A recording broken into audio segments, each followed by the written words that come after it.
Hello बच्चों, let's see this question.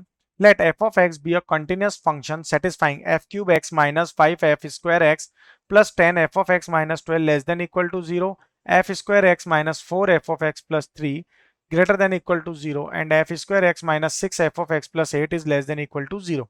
And A is the area bounded by the line y equal to x, y equal to f of x and x equal to 0. Find the value of 10a. Okay तो हमें यहाँ पे क्या find करना है, value of 10 है। अब आगे इसे देखते हैं, सिंप्लीफाई करें अगर तो suppose let F of X is equal to, हम यहाँ वाई अज्यूम कर लेते हैं। देयरफॉर क्या हो जाएगा, ये Y square minus 4y plus 3 is greater than equal to 0, so it become Y square minus 6y plus 8 is less than equal to 0। ये दो इक्वेशन यहाँ पर होगी। और तीसरी इक्वेशन क्या है, Y cube minus 5y square plus 10y minus 12 is less than equal to 0। तो इस केस में ये क्या हो जाएगा, y माइनस 1 और y माइनस 3 इसके फैक्टर होंगे greater than equal to 0। Second case में y minus 4 into y minus 2 is less than equal to 0, and third condition will be y minus 3 into y square minus 2y plus 4 is less than equal to 0।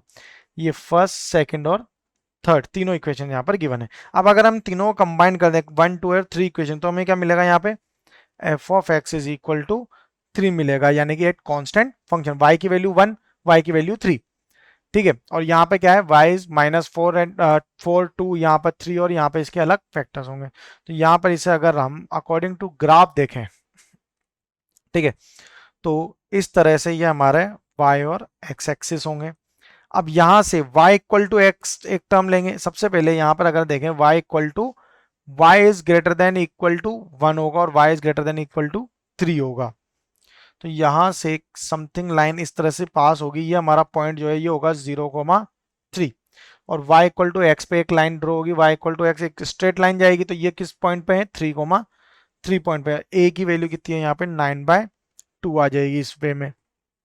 ठीक है, a की value कितनी आ जाएगी, 9/2, because a is the area bounded by the line y equal to X and y equal to F of X. y equal to X की ये line है और y equal to F of X में हमारा ये पूरा area आ जाएगा। तो एरिया कितना होगा, यहाँ पर ट्राइंगल है ये कितना है, लेंथ इंटू ब्रेथ, यानी कि 3 into half into base into height लेंगे अगर एरिया, तो हाफ इंटू 3 यानी कि 9/2। Area is equal to half into base into height, तो हाफ इंटू लेंथ 3, ब्रेथ भी 3, तो ये कितना हो गया 9/2। तो एरिया कितना आ रहा है हमारा, 9/2। हमें फाइंड क्या करना है यहाँ पर, we have to find value of 10 है, यानी कि 10 into 9/2 which is equal to 45। So our final answer is 45 square unit. Best of luck.